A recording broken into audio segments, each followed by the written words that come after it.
MA part 1 complete झाले आणि exam पण क्वालिफाईड झाले योगायोगाने. पण पार्ट 1 ना त्यांना कमी टक्के मिळाले, तर UGCने किंवा सेट डिपार्टमेंट पुणेने सांगितलेलं आहे की त्याला 2 वर्ष दिले जातात, जोपर्यंत 50% कास्टमध्ये असेल तोपर्यंत होत नाही, किंवा 55% ओपन OBC असेल जोपर्यंत त्याला ते मिळत नाही, म्हणजे 2 वर्षाचा त्याला क्रायटेरिया. या 2 वर्षाच्या क्रायटेरियाच्या मध्ये जर त्याला 55% मिळाले तरच तो एक्झाम, त्याचं ते प्रमाणपत्र आहे ते त्याला मिळेल, अन्यथा ते प्रमाणपत्र रद्द होईल. जोपर्यंत म्हणजे 2च वर्ष दिलेले, आणि 2 वर्ष भरपूर आहे. 2 परीक्षा असतात 2 वर्षामध्ये, आणि एखादा व्यक्ती जर खरोखर विद्यार्थी नेट सेट झालेला असेल पार्ट 1 झाल्यावर, आणि पार्ट 2ला त्याला जर कमी मार्क मिळाले आणि पुन्हा 55% त्याला मिळवायचेच असेल, ते त्या डिपार्टमेंटला आपल्याला सेटला पाठवावं लागतात, UGCला पाठवावं लागतात. तर त्याच्यासाठी 55% त्याला अनिवार्य आहे. नसेल तर 2 वर्ष पण दिले जातात, पण क्वालिफाईड असेल तर, आणि नसेलच तर जोपर्यंत 55% मिळत नाही तोपर्यंत ही एक्झाम द्यायची. याला वयाची अट नाही. मी म्हणतो भारतातली नंबर 2ची परीक्षा आहे. एक म्हणजे UPSC नंबर 1ची परीक्षा आहे, आणि दुसरी ती म्हणजेच नेट आणि सेट आहे. नेट सेट ही नंबर 2ची परीक्षा आहे, कारण की हिला वयाची अट नाही. दुसऱ्या परीक्षांना वयाची अट आहे, पण या परीक्षेला वयाची अट नाही. नंबर 1ची का म्हणालो, कारण त्याच्या सगळ्या गोष्टी आहे. UPSC जो व्यक्ती क्वालिफाईड होतो, कारण मी 36 कलेक्टर, डेप्युटी कलेक्टर, तहसीलदार क्वालिफाईड केले, क्लास 1 अधिकारी, आणि 1394 विद्यार्थी नेट सेट क्वालिफाईड केलेले आहे. म्हणून तुम्हाला सांगतो, तो अनुभव आहे माझ्याकडे, म्हणून तुम्हाला सांगतो की विद्यार्थ्यांनो, की तुम्हाला जोपर्यंत 55% मिळत नाही, आणि म्हणजेच भारतातली 2 नंबरची परीक्षा काय आहे, कारण की तिला वयाची अट नाही. काही विद्यार्थी, माझा 53 वर्षाचा विद्यार्थी माझ्याकडे येऊन गेला बालसुब्रमण्यम तामिळनाडूवरून, कारण 28 राज्याचे मुलं माझ्याकडे येतात शिकायला, आणि त्याच्यामध्ये एक बालसुब्रमण्यम विद्यार्थी होता, PhD झालेला होता. सर, परीक्षा देता येते का? तर मी त्याला सांगितलं हो परीक्षा देता येते. त्यावेळेस तो क्वालिफाईड झाला.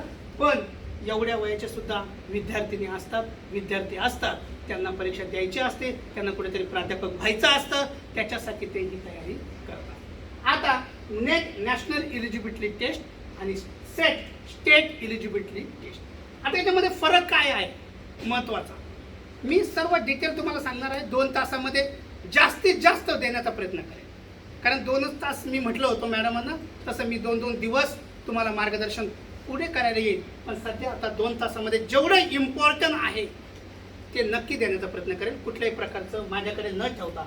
आता याच्यामध्ये फरक काय हे समजून घ्यायला पाहिजे. नेट नॅशनल इलिजिबिलिटी म्हणजे भारताच्या लेवलची परीक्षा आहे, केंद्राच्या लेवलची परीक्षा आहे. त्याच्यासाठी यामध्ये हिंदी आणि इंग्लिश, नेटमध्ये प्रश्न कसे असतात, हिंदी आणि इंग्लिशमध्ये. इंग्लिशमध्ये विचारले जातील, त्याचंच ट्रान्सलेट हिंदीमध्ये राहील. आन्सरसुद्धा तिथेच, आणि विशेष म्हणजे ऑब्जेक्टिव्ह परीक्षा आहे. मी 2010 मध्ये क्वालिफाईड झालो, 26 डिसेंबर 2010 मध्ये. तेव्हा पेपर 1 जनरल होता, पेपर 2 सब्जेक्टचा होता, आणि पेपर 3 सुद्धा सब्जेक्ट होता, पण डिस्क्रिप्टिव्ह होता, लिहायचा होता, आणि शेवटचा तो पेपर होता. तेव्हा मी महाराष्ट्रात प्रथम आलो, तो शेवटचा पेपर होता. आणि तुम्हाला आता खूपच सोपं केलेलं आहे, पेपर 1 आणि पेपर 2, फक्त 2च पेपर आहे. तर याची लँग्वेज कशा प्रकारची आहे, तर नेटची हिंदी आणि इंग्लिशमध्ये आहे, आणि सेटची लँग्वेज मराठी आणि इंग्लिशमध्ये आहे. कोणता, पेपर 1 म्हणतोय. आणि मराठी विषयाचे जे विद्यार्थी आहेत त्यांना पेपर 2 त्यांच्याच लँग्वेजमध्ये असतो, हिंदी विद्यार्थ्यांना त्यांच्याच लँग्वेज असतो. पण बाकीच्या विषयाचे जे आहेत त्यांचा जर बघायला गेलं तर इंग्लिशमध्ये त्यांचा क्वेश्चन पेपर असतो. ज्यांना दुसरी म्हणजे कॉमर्सचा विद्यार्थी असेल, लॉचा विद्यार्थी असेल, पालीचा असेल, ड्रामाचा असेल, विविध विषयाचे विद्यार्थी असेल, त्यांना सेट पेपर कोणता असतो, इंग्लिशमध्ये असतो. आणि त्याच्यामध्ये तुम्हाला सांगायचं असं मला वाटतं की पेपर 1 आणि पेपर 2 दोनच पेपर याच्यामध्ये. आता लँग्वेज समजले, आता फक्त पेपर 1 आणि पेपर 2 दोनच पेपर. आता 2 पेपर, पहिला पेपर आहे ज्याच्यामध्ये फक्त 50च प्रश्न विचारतात, फक्त 50 प्रश्न. पण किती वेळा सोडवायचे माहिती आहे का? किती वेळा सोडवायचा पेपर 1? 1 तास नाही, 60च मिनिटं म्हणा ना. 50 क्वेश्चन 60 मिनिटं सोडवायचे. 1 तास जास्त वाटतो, 60 मिनिट, 50 क्वेश्चन 60 मिनिट. आणि पेपर 2 ला किती क्वेश्चन असतात? किती? 100. Very good. आणि किती वेळा सोडवायचे आहे? 120. Very good madam. 120 मिनिटात सोडवायचे आहे. म्हणजेच पेपर 180 मिनिटाचा आहे आणि 150 क्वेश्चन सोडवायचे.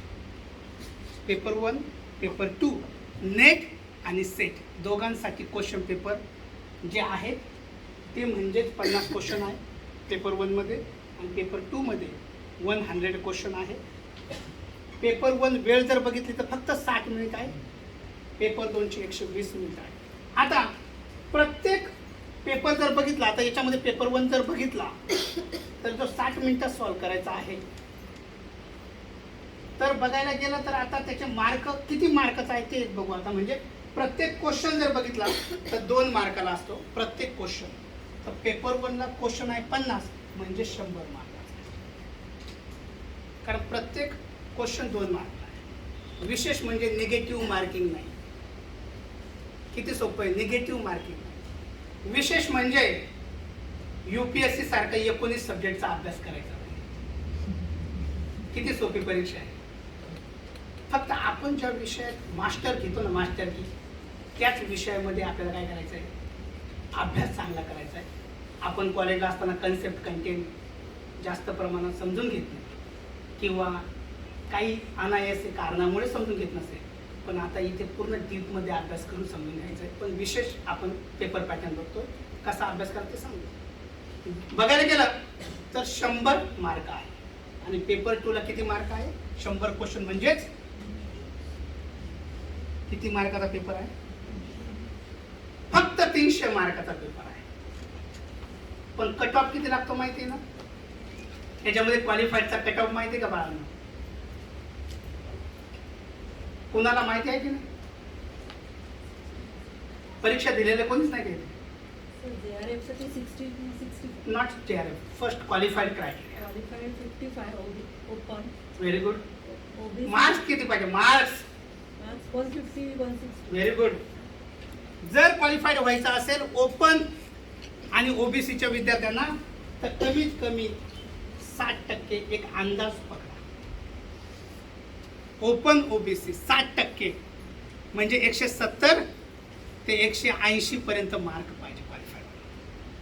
कोणत्याही विषयाचा विद्यार्थी असो, लायब्ररी सायन्सचा जरी असेल, पण प्राध्यापक व्हायचंय तर 300 पैकी 170 ते 180 मार्क पाहिजे. Open OBC. आणि कास्टमध्ये जे विद्यार्थी असेल त्यांना 55%, 50 ते 55%, पण मी सांगतो 55% मिळवायला पाहिजे. आणि मी असा विद्यार्थी होतो की मी नेहमी ठरवायचं की मला टॉप 1 यायचं, टॉपर यायचं. मी ते पर्सेंटेजचा कधी विचारच केला नाही किती पर्सेंटेज. म्हणून मी BA गोल्ड मेडल आहे मुंबई विद्यापीठाचा विद्यार्थी, MA गोल्ड मेडल आहे मुंबई विद्यापीठाचा विद्यार्थी, नेटमध्ये महाराष्ट्रात टॉपर आहे. फक्त एकच लक्ष, टॉपर यायचं. आणि त्यासाठी किती तयारी करायची, कशी तयारी करायची, कसा अभ्यास करायचा ते मी तुम्हाला सांगतो. पण फर्स्ट ओपन आणि ओबीसी 60% पाहिजे. SC ST 55% पाहिजे. म्हणजेच 170 ते 180 मार्क पाहिजे आणि 160 ते 170 मार्क क्वालिफाईड होण्यासाठी, एवढं लक्षात. पण काही विद्यार्थी असे असतात की त्यांना टॉपर येण्याची इच्छा असते किंवा JRF मध्ये यायची इच्छा असते, PhD करायची इच्छा असते. अशा विद्यार्थ्यांसाठी मी तर म्हणतो भारतात नंबर 2 ची परीक्षा, त्याच्यासाठी दुसऱ्यांदा पुन्हा सांगतो की तिला JRF दिलेला आहे, ज्युनियर रिसर्च फेलोशिप, म्हणजेच कनिष्ठ शिष्यवृत्ती मराठीमध्ये. स्कॉलरशिप अशी कोणती परीक्षा नाही की ती स्कॉलरशिप देते, ती ही परीक्षा आहे. सगळ्यात जास्त स्कॉलरशिप देणारी परीक्षा. ती कशी तर आता, आणि ते फक्त नेटमध्ये स्कॉलरशिप मिळते, JRF मिळते, सेटमध्ये नाही. नेटमध्ये JRF मिळते. लास्ट लक्ष आहे का मॅडम? नेटमध्ये JRF मिळते. तर या नेटमध्ये JRF कशी मिळवायची? आता तुम्हाला कळलं क्वालिफाईड कसं व्हायचं, किती मार्क मिळणार हे कळलं. आता JRF मिळवण्यासाठी काय करायचं, आणि मी सांगतो प्रत्येक विद्यार्थ्यांनी JRF साठी ट्राय करा, प्रत्येक विद्यार्थ्यांनी. पण त्याच्यासाठी एज लिमिट दिलेलं आहे, त्यासाठी एज लिमिट दिलेलं आहे. आणि ते एज लिमिट किती आहे माहिती का लेडीजला? स्त्रियांना किती आहे? 30 असं मॅडमांचं म्हणणं. आणखी कोणाचं काय म्हणणं आहे? बरं पुरुष सांगा किती एज लिमिट आहे मॅडमांचं सोडून? माहिती आहे का? परीक्षेची तयारी करत नाही वाटत तुम्ही. म्हणजे तुम्हाला बेसिक बरं का, परीक्षेची तयारी करत नाही का तुम्ही? काही लोक, काहींनी परीक्षा दिलेली आहे. खानविलकर मॅडम परीक्षा दिलेली आहे ना तुम्ही? सांगा ना. खानविलकर मॅडमांनी मला कॉल केला होता पुण्याच्या ब्रँचसाठी की मी येऊ का नको, पण त्या नंतर ठरवत होत्या येऊ का नको येऊ का. बर, तर लेडीजसाठी 33 म्हणजे 33 वर्ष. JRF साठी हा सध्या JRF चालू आहे आणि JRF फक्त नेट मध्येच दिली जाते, सेट मध्ये नाही. लेडीज साठी किती आहे? 33 JRF क्रायटेरिया. आणि SC ST ची जरी लेडीज असेल किंवा जेंट्स असेल तर त्यासाठी किती दिलेले आहे?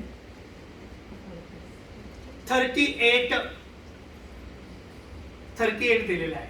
SC ST च्या ज्या कॅन्डिडेट असतील त्यांच्यासाठी 38 JRF. Junior research fellowship. आता काय हे ज्युनियर रिसर्च फेलोशिप हे थोडंसं समजून घेऊया, कारण की मी सांगतो सगळ्यात जास्त विद्यार्थ्यांनी त्याच्या मागे लागतो. मी स्वतः JRF घेतलेला विद्यार्थी आहे म्हणून सांगतो की काय फायदा आहे त्याचा, तो बघून घेऊ. तर बघा विद्यार्थ्यांनो, आता मला JRF मिळवायची आणि 2च पेपर आहे माझ्या डोळ्यासमोर, पेपर 1 आणि पेपर. आता पेपर 1 मध्ये मी सांगतो 100 मार्काचा आहे आणि त्यांनी ठरवलेला समजा 100 मार्काचा आणि दुसरा पेपर आहे 200, 300 मार्क.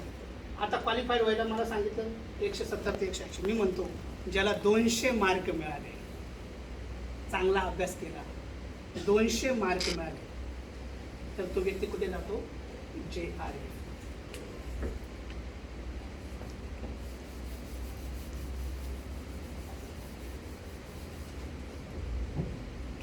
बघा नेटमध्ये एज लिमिट सांगितलंय, ज्याला 200 मार्क मिळाले तो JRF junior research fellowship. 200 mark मिळाले, एज पण आहे त्याचं. आता त्याला काय करायचं? त्याच्या समोर ऑप्शन आहे. मी JRF झालो कारण की त्यांनी 170 ते 180 च्या मार्काच्या पुढे क्रॉस केलं, कारण तो क्वालिफाईड झालेला आहे विथ 200 मार्क मिळवले म्हणून JRF झाला. Qualified with JRF. आता त्याच्या समोर ऑप्शन आहे, तो क्वालिफाईड झाला म्हणून भारताच्या नेटमध्ये ना, नेट नॅशनल, भारताच्या कोणत्याही विद्यापीठामध्ये तो प्राध्यापक होण्यासाठी पात्र झालेला आहे. कारण क्वालिफाईड झालेला नेट परीक्षा भारताच्या कोणत्याही विद्यापीठ. कोणाला गुजरातला प्राध्यापक व्हायचं आहे, तामिळनाडू, आंध्र प्रदेश, बिहार, कुठेही जागा निघाल्या आणि ज्याला प्राध्यापक व्हायचं आहे तो तिकडे ॲप्लिकेशन करू शकतो आणि तो क्वालिफाईड झाल्यानंतर तिकडे जर जॉईंट इंटरव्ह्यू झाल्याच्या नंतर जॉईन होऊ शकतो. तर क्वालिफाईड झालेला आहे विथ JRF. पण त्याने ठरवलं की नाही, आता मी JRF मध्ये आलेलो आहे, मला सध्या आता प्राध्यापक व्हायचं नाही. असिस्टंट प्राध्यापक सुरुवातीला होतात, मला ते व्हायचं नाही. मला JRF मुळे मला PhD करायची, ज्युनियर रिसर्च फेलोशिप. PhD करण्यासाठीची फेलोशिप दिली जाते, PhD करण्यासाठी फेलोशिप दिली जाते. तर त्यांनी ठरवलं की मला आता पेट परीक्षा मी द्यायची गरज नाही, कारण मी JRF मध्ये नेट सेट झालेलो आहे. म्हणजे ती PhD करण्याची एक एंट्रन्स टेस्ट असते. काहींनी ही क्वालिफाईड परीक्षा नाही झाली तर ते पेट पण देतात आणि ते PhD करतात, पण स्वखर्चाने करावं लागते. नेट सेट झाल्याच्या नंतर सुद्धा स्वखर्चाने PhD करावं लागते, पण JRF झाल्यावर स्वखर्चाने करायची गरज नाही. मग त्याने भारताच्या कोणत्याही विद्यापीठात ॲप्लिकेशन केलं. समजा एक्झाम्पल आपलं मुंबई विद्यापीठ आहे आणि मुंबई विद्यापीठामध्ये त्याने ॲप्लिकेशन केलं, त्याचा नंबर लागला, त्या दिवसापासून ते 5 वर्ष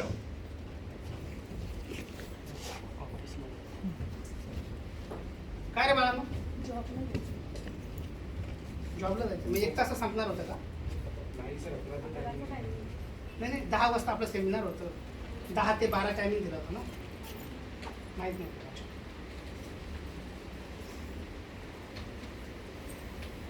तर तुम्हाला कंटाळा आलाय का? मला वाटलं कंटाळा आलाय. तर 5 वर्ष PhD करण्यासाठी त्याला दिले जातात. UGC देतो त्या विद्यार्थ्याला. ज्या दिवसापासून त्याचं ॲडमिशन कन्फर्म झालं PhD साठी, त्या दिवसापासून त्याला मंथली फेलोशिप मिळते, स्कॉलरशिप मिळते, जी मी स्वतः घेतली म्हणून सांगतो तुम्हाला. मी माझ्या वेळेस 38,000 पर मंथ 5 वर्ष घेतले. 38,000 पर मंथ 5 वर्ष फेलोशिप होती. आता 43,000 आहे. भारताच्या कोणत्याही विद्यापीठामध्ये जर पीएचडी करण्यासाठी तुम्ही ऍप्लिकेबल झाला आणि तिथून सुरुवात जर झाली तर 43,000 रुपये महिन्याला तुम्हाला स्कॉलरशिप मिळेल. कोणती विद्यापीठ कोणती परीक्षा देते का? देते का? पण ही देते. ही परीक्षा देते. तुम्ही जॉबला लागो नाही तर ना लागो, मला तर वाटतं लागायलाच पाहिजे, त्यासाठी प्रयत्न पण नंतर करायचे. पण पहिल्यांदा फेलोशिपचे 20 ते 25 लाख रुपये तुम्हाला मिळणार आहे 5 वर्ष, जे मी स्वतः घेतलेले आहे पीएचडी करायला. आणि 43,000 रुपये प्रत्येक महिन्याला 20 ते 25 लाख रुपये तुम्हाला मिळत आहे. आता तुम्ही म्हणणार आयरे सर आम्हाला स्वप्न दाखवताय, पण रिअल आहे आणि स्वप्न बघितलेच पाहिजे तरच पूर्ण होणार आहे. जर स्वप्न बघितलेच नाही तर पूर्ण कसे होणार आहे? तर 20 ते 25 लाख रुपये तुम्हाला विथ पीएचडी तुम्हाला मिळणार आहे 5 वर्षामध्ये संशोधन केल्यावरती. आणि पीएचडी असिस्टंट प्रोफेसर म्हणून तुम्ही लागलात सुरुवातीला,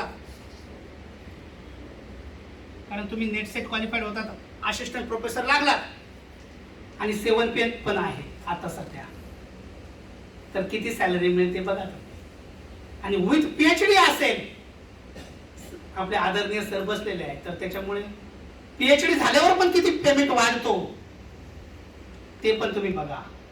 आणि कशासाठी तुम्ही पात्र ठरतात डॉक्टरेट झाल्याच्या नंतर ते पण एक महत्वाची गोष्ट आहे. नेट सेट आणि विथ पीएचडी असेल तर नंतर तुम्हाला एचओडी होण्याचा चान्स असतो, नंतर तुम्हाला प्रिन्सिपल होण्याचा चान्स असतो पीएचडी असेल तर. आणि फक्त नेट सेट असेल तर काही खरं नाही, कारण पीएचडी तुम्हाला करावाच लागते जर भविष्यात तुम्हाला कॉलेजला पुढे जायचं असेल तर. हे काय बीएड सारखं नाही की सिनियरिटीनुसार त्याला पुढे नेलं जाईल व अनुभव त्याला आल्याच्या नंतर, तसं नाही. एज्युकेशन वरती माणूस पुढे जातो. व्हाईस चान्सलर पदापर्यंत जायचं असेल तर काय गोष्टी कराव्या लागतात. फर्स्ट आहे net set, after PhD, after experience, after आपले पेपर प्रेझेंटेशन नॅशनल इंटरनॅशनल लेवलला किती आहे त्याच्यावरती व्हाईस चान्सलर पद ठरतं. पण पहिलं काय आहे? Net set. म्हणून 300 मार्काची परीक्षा आहे. त्याच्यामध्ये आपल्याला JRF मिळवायचं की नेट सेट व्हायचं हे तुम्हाला ठरवायचं आहे. आणि किती पैसा कमवायचा, कसा कमवायचा हे ही परीक्षा सांगते, तर ते पण तुम्हाला ठरवायचं. तर इथपर्यंत JRF. आणि काही विद्यार्थी म्हणतात की नाही मी माझ्या स्वतःच्या खर्चाने पीएचडी करेन, मी कोणत्याही ग्रँटेड कॉलेजला मला जागा मिळाली तर मी होतो. ती एक चांगली गोष्ट आहे, कारण जॉब पहिला सिक्युअर करा आणि नंतर मग पीएचडीच्या पण मागे लागू शकतात. कारण पीएचडी करणं कंपल्सरीच आहे, करावंच लागणार आहे. पण नंतर जरी केली तरी चालेल, पण जोपर्यंत जॉब मिळत नाही किंवा असं वाटतं तर पीएचडी करू शकता. आणि पेपरमध्ये ऑप्शन असतात, जेव्हा तुम्ही फॉर्म भरतात नेटचा फॉर्म भरतात फर्स्ट, तर त्याच्यामध्ये ऑप्शन असतो नेट सेटचा फॉर्म भरताना. त्याच्यानंतर फक्त JRF, काही विद्यार्थी फक्त JRF साठी सुद्धा फॉर्म भरतात की मला JRFच मिळाली पाहिजे, मग त्या पद्धतीने त्यांचा पेपर चेक होतो. आणि काही विद्यार्थी फक्त असिस्टंट प्रोफेसर साठीच फॉर्म भरतात. असिस्टंट प्रोफेसर साठीच फक्त काही विद्यार्थी फॉर्म भरतात नेटचा, तिथं ऑप्शन असतो. तर ते मुलं असिस्टंट प्रोफेसरसाठी, काही मुलं फक्त JRF साठी आणि काही मुलं फक्त दोघांसाठी असिस्टंट प्रोफेसर विथ JRF साठी पण फॉर्म भरतात. म्हणजे जिथे माझा नंबर लागेल तिथे लागेल, नाही का? काही मुलं फक्त JRF करण्यासाठीच फॉर्म भरतात, काही मुलं असिस्टंट प्रोफेसर होण्यासाठी फॉर्म भरतात आणि काही मुलं असिस्टंट प्रोफेसर विथ JRF साठी फॉर्म भरतात. म्हणजे 180 क्रॉस पण होऊ शकतो, 200 पर्यंत गेलो तर असिस्टंट प्रोफेसर विथ JRF पण. आता आपल्याला ठरवायचं आहे की फॉर्मवरती काय क्लिक करायचं आहे. तुम्ही एकच काम करा, फॉर्मवरती क्लिक करा, असिस्टंट प्रोफेसर विथ JRF करा. आता तुम्ही JRF मध्ये म्हणजे 200 मार्क मिळाले आणि असिस्टंट प्रोफेसरच क्लिक केलं तर होणार आहे का JRF? कारण तुम्ही फॉर्म काय भरलेला ते महत्वाचं आहे. तर ते विचारपूर्वक पण फॉर्म आपल्याला भरायचा आहे. कळलंय तुम्हाला इथपर्यंत? आता क्रायटेरिया काय आहे, किती मार्काचा पेपर आहे, काय करायला पाहिजे हे कळालेलं आहे. आता प्रत्यक्ष आपण पेपर 1 बघूया की सध्या कॉमन पेपर, सगळे विद्यार्थी कॉमन पेपरचे बसलेले, म्हणून पेपर 1चं बघूया. तत्पूर्वी सांगा पेपर 1 मध्ये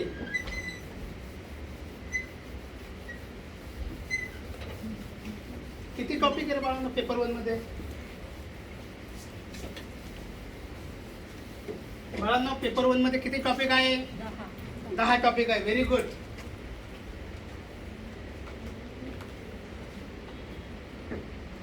कोणकोणते आहे? Very good. Teaching aptitude, research aptitude, research aptitude, comprehension, reading comprehension, logical reasoning, logical एकालाच माहिती म्हणजे सगळ्या वर्गामध्ये logical reasoning, mathematics, communication, data interpretation, communication, ICT, ICT, EVS आणि हायर एज्युकेशन,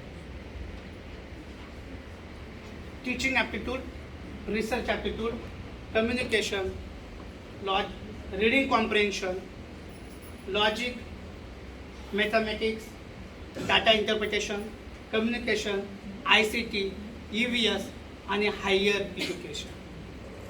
टोटल 10 टॉपिक. आता याच्यातले 7 टॉपिक जे आहेत 7 ते थेअरीचे टॉपिक आहे आणि 3 टॉपिक आहे ते प्रॅक्टिकल आहे. 7 टॉपिक थेअरीचे आहे. Teaching aptitude, research aptitude, communication, ICT, EVS आणि हायर एज्युकेशन हे काय आहे थेअरीचे टॉपिक आहे. Comprehension, mathematics, logic, data interpretation हे टॉपिक प्रॅक्टिकल आहे आणि एक टॉपिक जो आहे रीडिंग कॉम्प्रेन्शन मी तो कधी ग्राह्य